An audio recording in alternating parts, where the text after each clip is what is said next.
Maze no kuwa gatanu yanse ugusubira kongera gufungura itoza kwikorwa ry'indege yahitanye Perezida Habyarimana na Cyprien Ntaryamira w'u Burundi kwitariki ya 6 y'ukwezi kwa kane umwaka w'igihumbi kimwe amajana 1994 mu cegeranyo kigizwe n'impapuro 64 sentare yasanze atabimenyetso bifadika bihari vyotuma iryo tohoza ribandanya. Geoffrey Mutagoma araduha ibindi kuri inkuru. Urukiko rw'i Paris kuri uyu wa gatanu rwanze ubusabe bwo kongera gufungura iperereza ku ihanurwa ry'indege yahitanye wari Perezida w'u Rwanda Juvenal Habyarimana na Cyprien Ntaryamira w'u Burundi ku itariki ya 6 z'ukwa kane 1994. Mu cyegeranyo kigizwe n'amapaji 68 urukiko rwanzuye ko nta bimenyetso bifatika bihari byatuma rikomeza. Abacamanza b'Abafaransa bafashe iki cyemezo bwa mbere mu kwa 12 umwaka wa 2018 bavuga ko nta bimenyetso bigaragara byatuma iperereza rikomeza, ariko imiryango y'abaguye mu ndege yari itwaye Perezida Habyarimana na Ntaryamira w'u Burundi irakijurira isaba ko risubukurwa. Abarikora bagashaka raporo yakozwe mu mwaka wa 2003 n'urukiko mpuzamahanga mpanabyaha rwashyiriweho u Rwanda rwari Arusha muri Tanzania. Bivugwa ko iyo raporo yashinjaga abasirikare bakuru b'u Rwanda 9 bahoze mu gisirikare cyari cy'umutwe wa FPR kugira uruhare mu ihanurwa ry'iyo ndege. Nyuma y'amezi 6 rushishoza ku busabe bwari bwaratanzwe n'abahagarariye imiryango y'abaguye muri iyo ndege, urukiko rw'ubujurire rw'i Paris mu Bufaransa kuri uyu wa gatanu rwongeye gushimangira icyemezo cyo guhagarika iby'iri perereza. Madame Agathe Habyarimana na bene wabo baguye muri iyo ndege bavuze ko bari bujurire icyo cyemezo mu rukiko rusesa imanza ari narwo rusumba izindi mu Bufaransa. Uwunganira Madame Agathe Habyarimana mu by'amategeko Philippe Mellac yabwiye itangazamakuru ko nta gitangaje kiri mu cyemezo cyafashwe, avuga ko gishingiye ku mpamvu za politike. Abinyujije ku rubuga rwa Twitter, Minisitiri w'Ubutabera w'u Rwanda Johnston Businge yavuze ko iby'iri perereza bisari ku butabera ko ritakagombye kuba ryaranatangiye. Perezida Paul Kagame w'u Rwanda nawe yaraherutse kuvuga ku byerekeye iri perereza mu kiganiro yagiranye n'ikinyamakuru Jeune Afrique cyandikirwa i Paris mu Bufaransa. Yasobanuye ko iby'iki kibazo ari amateka kandi ko kubisubiramo byakurura ibibazo bishobora kugira ingaruka ku mubano w'ibihugu byombi mu buryo bumwe cyangwa ubundi. Urakoze Geoffrey. Tukiri kuri inkuru, umuryango wa nyakwigendera Perezida Juvenal Habyarimana wakiye gute ingingo ya sentare y'Ubufaransa. Jean-Luc Habyarimana, umwe mu bana ba Perezida Habyarimana, yabwiye Ijwi ry'Amerika ko batacitse intege kandi ko bunguruje. Yavuganye na Venus Nshimiyimana akorera mu biro by'Ijwi ry'Amerika i Londres mu Bwongereza. Icyo cyemezo twacyakiriye nk'abantu nyene bemera ibyo urukiko ruvuze, ariko tukaba tuzi ko ntabwo n'intera ntabwo ari ukuvuga ngo ni iherezo ry'iki kibazo cyo kumenya nyine abantu indege ya Perezida Habyarimana. Ntabwo bihagaze hano kuko twanajuriye kuko tuzi ko nyine amadosiye nk'aya ngaya ntabwo ari amadosiye ahita nyine abonerwa umuti. Ibyo byo twari tubizi, byarumvikanaga kandi nyine twabonaga ko n'ukuntu u Rwanda rwari rwongeye gutangira kugirana umubano n'Ubufaransa ko bashoboraga kubyitwaza kugira ngo nyine urwo rubanza mbese barushyire hagati muri icyo kibazo. Ariko icyo tuzi nuko ukuri kuzamenyekana, ni nayo mpamvu nyine twajuriye, kubera ko ibimenyetso birahari. Ibimenyetso birahari, nuko abacamanza nyine bikigiye gusa bo bavuze wenda ko bidahagije, ariko ibihari birahari, kandi rero tuzakomeza dushake n'ibindi no kugira ngo icyo kibazo kinyure rwose mu bucamanza kandi gikemurwe. Mwajuriye, ariko se n'ikimwiteze ku rukiko rusesa imanza?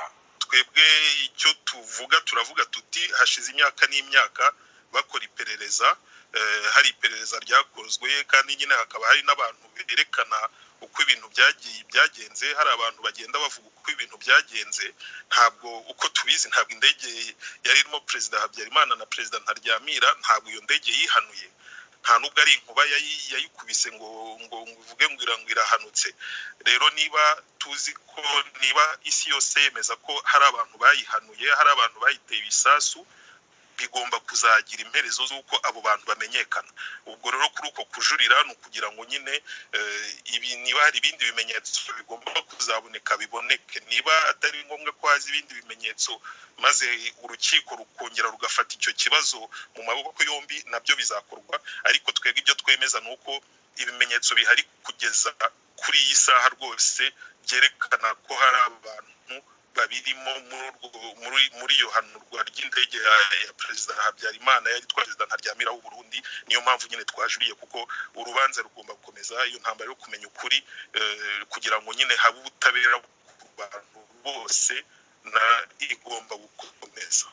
Ariko Jean-Luc, kugira ngo abantu babyumve neza, Mukanyura wavugaga yuko ibimenyetso bihari, ariko urukiko rukaba ruvuga rwo ko iperereza ryarangiye, ahubwo rukavuga yuko mu baregwaga abasigaye uko ari 7 nta n'umwe uzakurikiranwa kuri icyo cyaha cyo guhanura indege.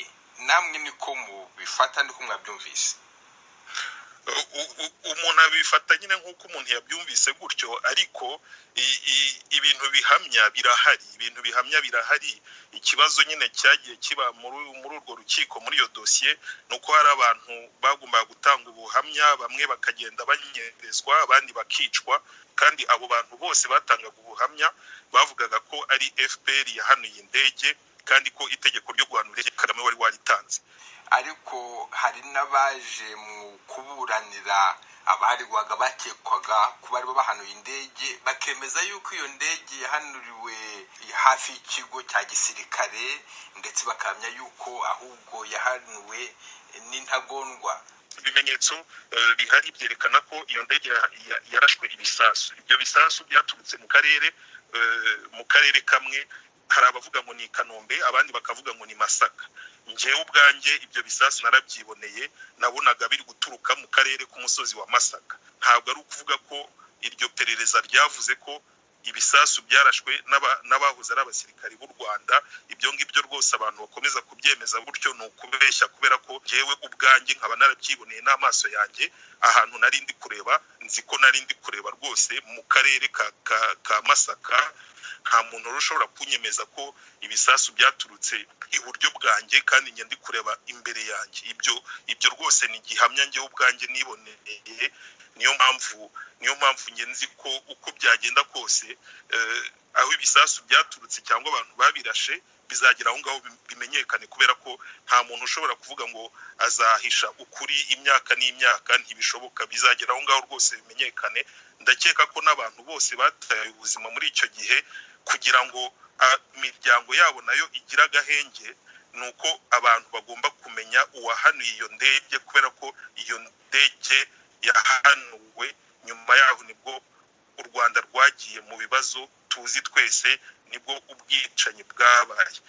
Naho muri Repubulika ya Demokarasi ya Kongo, umuganga rurangiranwa w'umunyekongo Dr Denis Mukwege ariyamiriza icyo yise umugambi w'ububisha ugucamwe igihugu ciwe ibice. Menyesha makuru wacu Temistokle Mutijima yadukirikiraniye iyi nkuru. Amakuru y'ishingwa rya leta yigenga mu burasirazuba bwa Repubulika ya Demokarasi ya Kongo si ubwa mbere yumvikana muri iki gihugu. Icyakora kuva ku itariki ya mbere y'uku kwezi turimo kwa 7 hagaragaye igisa nk'ikidasanzwe ku birebana n'uwo mugambi. Imwe mu masoko y'ijwi rya Amerika yatubwiye ko abatuye mu mujyi wa Bukavu bazindutse babona amabendera ashinze ku biti yakwirakwijwe ku masangano y'imihanda n'ahandi hahurira abantu benshi. Ikwirakwizwa ry'ayo mabendera y'amabara 3, umuhondo, umukara n'ubururu, yanditsemo ijambo République du Kivu, dushyize mu Kinyarwanda Repubulika ya Kivu, ryakurikiwe n'ikwirakwizwa ry'urutonde rw'abantu bagera kuri 20 ku mbuga nkoranyambaga, bikavuga ko aribo bazaba bagize guverinoma y'iyo repubulika. Mu mazina rugaragaraho azwi cyane muri politiki ya Kongo arimo irya Marcel Cishambo wigeze kuyobora intara ya Kivu y'Epfo.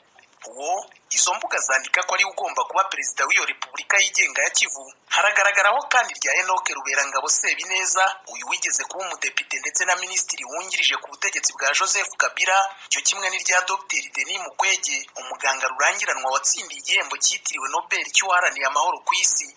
Ku mugoroba wo kuwa 4 Ushyiriwe wa 5, uyu muganga w'inzobere mu kuvura indwara z'abagore yasohoye itangazo yitandukanya ndetse yamagana uwo mugambi. Hier, le 1er juillet 2020, les instigateurs de ces complots ejo ku itariki ya mbere y'ukwezi kwa 7, abari muri uwo mugambi w'ubugambanyi bageze ku yindi ntera bashyira hanze urutonde rw'icyo bita guverinoma yabo. Abo bashyizeho izina ryanjye mu buryo bunyuranyije n'amategeko. Mbere na mbere ndashaka kubabwira ko ibyo bintu ntaho nkuriye nabyo, kandi ko ibyo bakoze ari icyaha cyo gukoresha inyandiko mpimbano no gusebanya bihanirwa n'amategeko. passibles de poursuites judiciaire. Kugeza ubu yaba bakoze uru rutonde ndetse n'abakoze bagakwirakwiza amabendera ya Repubulika yigenga ya Kivu ntabwo baramenyekana. Icyakora Dr Denis Mukwege agasaba abaturage kwirinda kugwa mu mutego w'imitungo kamere ya Kongo. Je tiens à attirer l'attention de notre population sur le piège que cache ndasaba abaturage kwitondera umutego uhishe inyuma y'uwo mugambi mubisha w'ubwigenge bwa Kivu. Ikigaragara ibi biri muri wa mugambi wabo mugari wo gukomeza guhungabanya no gucamo ibice igihugu cyacu. Ababiri inyuma rero ni nabo bagambanye bamaze imyaka 25 bifatanya n'ingabo z'amahanga bagashora abaturage bacu mu ntambara n'imibabaro ndengakamere. Icyo bashaka rero ni ukutubona twacitsemo ibice nta mbaraga tugifite kugira ngo babashe gusahura imitungo kamere yacu no gushora abaturage mu bucakara. Notre population. Uyu muganga w'inzobere agasoza ubutumwa bwe asaba abategetsi n'abandi bavuga ari kijyana bo muri iyo ntara gufatikanya bakamagana uwo mugambi mubisha ndetse n'abawuri inyuma bose bagashakishwa bakabibazwa. J'appelle le gouvernement national et provincial à mener urgemment. Ndasaba guverinoma ku rwego rw'igihugu no ku rwego rw'intara gukora amaperereza yihuse kugira ngo abo banzi b'igihugu bagaragazwe kandi babibazwe. Ndahamagarira kandi abavuga ari kijyana bose mu ntara yacu, imiryango ya societe civile n'ibitangazamakuru guhagurukira rimwe bakamagana ibyo bikorwa by'ubugambanyi. Hagati aho ubutegetsi bw'intara ya Kivu y'Epfo bwo burasaba abaturage kuguma batuje no kudakurwa umutima n'ayo makuru y'ibihuha.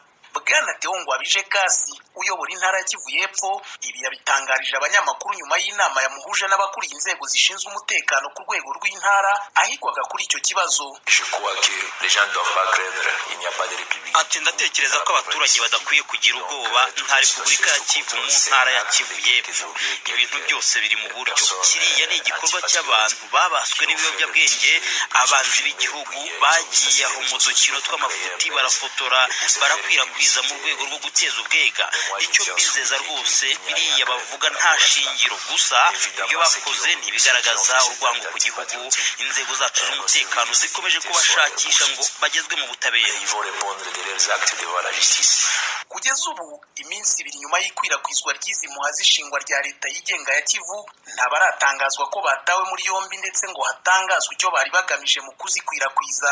Icyakora kuva ku ntambara zakurikiye ihirikwa ry'ubutegetsi bwa Mobutu Sese Seko mu myaka y'1997 kugeza na n'ubu hagiye hakomeza kumvikana abanyapolitiki batavuga rumwe n'ubutegetsi muri Kongo bagaruka ku mugambi wo gucamo ibice icyo gihugu. Abo bashyira mu majwi ibihugu byo mu karere ku isonga u Rwanda kuba ari byo bihuri inyuma. Ubutegetsi bw'u Rwanda bwo ibyo bwakomeje kubyamaganira kuri. Demistokle Mutijima, Ijwi ry'Amerika mu burengerazuba bw'u Rwanda. Mubandanya gutega amatwi radio Ijwi ry'Amerika ivugira i Washington DC mu Kirundi no mu Kinyarwanda. Ubu tugeze kuri wa mwanya tubashikiriza ikiganiro Iwanyu mu ntara. Iwanyu mu ntara. Iwanyu mu ntara. Ni ikiganiro kibashikiriza amakuru avugwa hanini mu ntara no mu makambi y'impunzi z'Abarundi ari muri Tanzania, mu Rwanda, muri Uganda no muri Repubulika Iharanira Demokarasi ya Kongo. Iwanyu mu ntara. Nakaryo Ijwi ry'Amerika riha umunyagihugu aho aherereye ku gatumba mu ikambi kugira yagira abandi uko abayeho mu buzima bwiwe bwa minsi yose. Iwanyu mu ntara ni cyanyu. Amakuru yo mu karere k'ibiyaga bigari tuyahere mu Rwanda.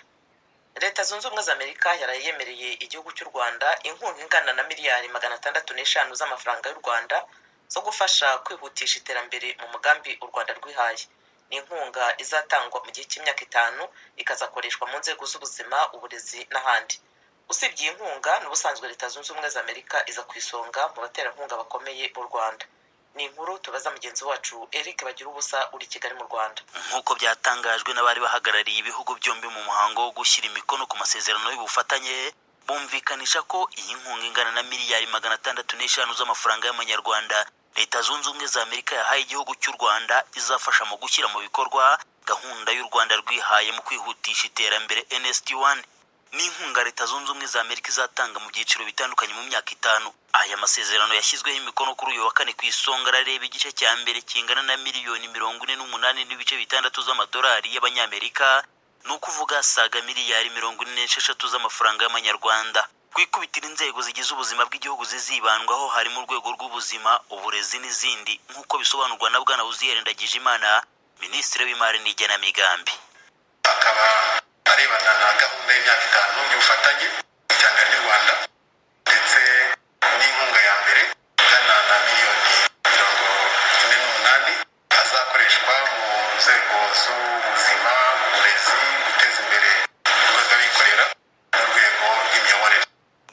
Uzziel Ndagijimana minisitiri w'imari n'igenamigambi arakomeza agaragaza uko izo miliyoni 48.6 z'amadolari y'abanyamerika zizasaranganywa mu nzego zose. Aya mafaranga azakoreshwa cyane cyane mu bijyanye n'ubuzima, akazatangwamo miliyoni 22.4 y'amadolari mu rwego rwo guteza imbere urwego rw'abikorera, harimo miliyoni 21.1 z'amadolari, naho mu burezi harimo miliyoni 2.8 y'amadolari, mu bijyanye n'imiyoborere harimo miliyoni 2.1 z'amadolari, byose bigateranya yandi navuze miliyoni 48.6 y'amadolari. Igihugu cya Leta Zunze Ubumwe za Amerika cyatanze inkunga cyari gihagarariwe na Madame Densle Marbury. Uyu ni uhagarariye ikigo cya Leta Zunze Ubumwe za Amerika gishinzwe iterambere mpuzamahanga USAID. Nyuma yo gushyira umukono ku masezerano y'ubufatanye hagati y'ibihugu byombi, Madame Marbury yashimangiye ko ubufatanye ku bihugu by'u Rwanda na Leta Zunze Ubumwe za Amerika buzakomeza mu mugambi wo kwihutisha iterambere ry'u Rwanda nta rwego rusigaye inyuma. Aragira ati ndatekereza ko kuba uyu munsi dushyize imikono ku masezerano y'ubufatanye mu gihe cy'imyaka 5 ari ikimenyetso cy'ubufatanye kuko twifuza impinduka mu iterambere ry'igihugu nk'uko bikubiye muri izo nzego ko ari enye, kandi twizera ko igihugu kizarushaho kugera ku burumbuke dufatanije. Hanze ya masezerano y'ubufatanye azamara imyaka 5 angana na miliyari 605 z'amafaranga y'amanyarwanda y'inkunga Leta Zunze Ubumwe za Amerika yageneye u Rwanda azafasha mu bikorwa by'ubuzima, uburezi, guteza imbere urwego rw'abikorera n'urwego rw'imiyoborere. N'ubusanzwe Leta Zunze Ubumwe za Amerika niyo muterankunga wa mbere w'imena ku gihugu cy'u Rwanda. Ni inkunga ije isanga ubukungu bw'u Rwanda bwarazahaye kubera icyorezo COVID-19 kuko bwari bwitezwe kuzazamuka ku 8 imbere y'icyorezo, ariko ubu biteganijwe ko buzazamuka kuri 2%. Kugeza ubu mu bindi bikorwa Leta Zunze Ubumwe za Amerika iteramo inkunga u Rwanda mu nzego z'ubuzima, uburezi, imibereho myiza n'ibindi birabarurwa ku gaciro ka miliyoni zisaga 700 z'amadolari, ni ukuvuga saga miliyari 700 mu mafaranga y'amanyarwanda. Uretse iki cyorezo COVID-19 cyahinduye byinshi mu nzego z'ubuzima bw'abatuye isi, ubundi buri mwaka ku butaka bw'u Rwanda ntihasibaga kugaragara abakorerabushake b'abanyamerika bibumbiye mu itsinda Peace Corps bafasha mu nzego z'uburezi, ubuzima, imibereho myiza n'izindi cyane ku banyarwanda batuye ibice by'ibyaro. Bagira ubusa ijwi rya Amerika i Kigali. Arakoze Eric bagira ubusa. Tukiri mu Rwanda, kuva mu gitondo cyo kwa 4 abatuye n'abagenda mu mihanda y'umujyi wa Kigali batangiye gupimwa virusi ya corona. Ikigo cy'igihugu gishinzwe ubuzima RBC gisobanura ko biri mu bikorwa by'ubushakashatsi bugamije kwerekana uko icyorezo gihagaze. Inkuru ya mugenzi wacu uri Kigali mu Rwanda, Asumuta Kaboyi. Muri Sato umuyoboro uyu muryango avuga ko nyuma y'ubushakashatsi bakoze basanze icyorezo cya COVID-19 cyaragize ingaruka ku buzima bw'abasanzwe bakora uburaya ndetse n'abaryamana bahuje igitsina bitwa batinganya. Mu nama yahuje ibyiciro inzego zishinzwe umutekano n'ikigo cy'igihugu gishinzwe ubuzima RBC, uyu muryango wagaragaje ko abavugwa muri ibi byiciro bahuye n'ubukene kandi ntibabashe gufashwa nk'abandi kubera ihezwa bakorerwa mu muryango. Tom Murisa ni umuyobozi w'uyu muryango. Abenshi abakiriya babo kubera ko batabonekaga byatumye benshi bareka imiti kubera ko badashobasha kubona ibyo kurya. Bamwe bahagarika imiti, bikaba byatugaragarije ko guhagarika imiti bishobora gutuma VIH yiyongera. Hari icyiciro cy'abagabo bahura n'abagore bahura n'abandi, n'ubundi minisante yafashaga nk'abagabo ibafasha kubaha amavuta. Hari n'ibitaro yashyizeho bigomba kubapima VIH. Umuntu abyumvise ntiyavuga ngo ni nko kuba gutanga uburenganzira kw'ako kazi nuko amategeko yacu yemera ko bahari, n'ibindi idahanwa ari umunyarwanda nk'abandi yagombye nawe kurengerwa n'amategeko asanzwe. Nabo bita batinganyi, ubutinganyi ntibuhanwa, kandi niyo mpamvu hagiyeho porogaramu ya leta yo kurwanya sida n'izindi ndwara muri ibyo byiciro. Marie Claire Mukampongazi uhagarariye abakora umwuga w'uburaya mu karere ka Nyarugenge yemeza ko ibi bihe bitaboroheye kimwe n'abandi banyarwanda bafite amikoro make, ariko bakumvikanisha ko bahura n'izindi mbogamizi zo kubaha akato. Niba ako kazi katakozwe, kurya biba ari ikibazo. Iyi ndwara ntabwo ituma umuntu abasha kuba yagira ahatarabukira. Byibuze buriya iyo bafunguye kariya kabari bo bafite biriya bipimo bagenda bapima abantu, byibuze bikaba cyatuma nubwo atari 100%, ariko byibura wenda kikaba cyatuma nawe wabasha gutinyuka ukabasha kwakira uwo koko, ugasanga nta kundi kuntu ya miti nibwo barimo kuyireka, ugasanga ni cya cyorezo n'ubundi bwa bwandu bugiye kwiyongera. Hariho nka za VUP, nk'iyo uri umukobwa w'indaya bakuzi ukajya gusaba kariya kazi muri iki gihe cya covid, ntago bakaguha, barakubwira ngo genda n'ubundi mirimo yawe ntiyahagaze. Ikibazo kigaragara ku ndaya ni nacyo kigaragara ku baryamana bahuje ibitsina bazwi nk'abatinganyi bagaragaje, bo bongeraho ko akato bagahabwa n'imiryango yabo bikaba bituma badashobora kuyirukira mu gihe bahuye n'ingorane. Uyu musore waganiriye n'Ijwi ry'Amerika ntiyifuje ko twatangaza amazina kubera discrimination dukorerwa yaba mu kazi, abenshi ntibabashije kwiga kubera kwisanga mu mashuri babadiskrimina, byatumye rero na bwa bushobozi yabonaga budahari kuko ari mu rugo nyine. Twagiye tubona abantu bo muri community yacu ubwo abandi bagenda bahabwa ubufasha butandukanye, twebwe bagendaga bakabibima, cyangwa se no mu gihe cyo kubarura bo bangaga kubarura, bakabavuga bati mwabateganywe n'ubundi mubahabwa amafaranga y'abazungu mugiye muryayo mwabonye. Usangwa rero nabo batarabasha kwakirwa, nk'umuntu ushinzwe umutekano yamubona agahita amufata urinzererezi, akaba aramufasha mujyanye kwa Kabuga. Aho twari tubafite bafashwe mu gihe cya covid ndetse bagiye babura gikurikiranwa, n'ubu ngubu hari abakiriyo. Bwana muri Satomo asobanura ko badasaba leta guhagarika ingamba zo kurwanya covid-19 muri ibi bihe, ariko basaba abashinzwe umutekano korohereza abari muri ibi byiciro barengera uburenganzira bwabo kandi bakabarinda ihohoterwa. Izi ngamba zo kubabwira yuko nyuma ya saa 3 ntiyajya kuri hoteli, nyuma ya saa 3 ntiyakora, nubwo ari byo kurinda abantu covid, umuntu ashobora gusanga bishobora kugira iyindi ngaruka nanone ikomeye, bakihisha ntibaboneke, bakaba bakwandura byombi VIH na sida, kandi bagaruka bakabikwiza no ku bandi bantu. Rero bikaba byiza yuko aramutse amenye yuko afite uburenganzira bwo kuvurwa, n'igihe yaba afashwe nyuma ya saa 3 yagomba kwibutsa bamufashe ko akeneye imiti, ntiyumve neza yuko ari indaya gusa cyangwa ari umutinganyi. Madamu Beata Sangayire, umuyobozi w'agateganyo mu ishami rishinzwe kurwanya sida mu kigo cy'igihugu gishinzwe ubuzima RBC, yabaye nk'utemeranya n'ibivugwa n'umuryango GRID, avuga ko muri ibi bihe hashyizweho ingamba zo gufasha ibi byiciro byihariye. Hari uburyo ufata imiti fataga nk'uku kwezi kumwe, habayeho kumushyiraho amezi 2. Ibyo rero byari ibikorwa byo kugira ngo tugabanye za ngendo zitari ngombwa. Muri iki gihe hari serivisi twashyizeho isa nk'iyo korohereza abakora umwuga w'uburaya. Dufite ahantu babonera udukingirizo. Muri iki gihe twongereyemo no gutanga agakoresho ko kwipima virusi itera sida bita self test kit. Biragabanya wa murongo kujya gutonda ku ivuriro.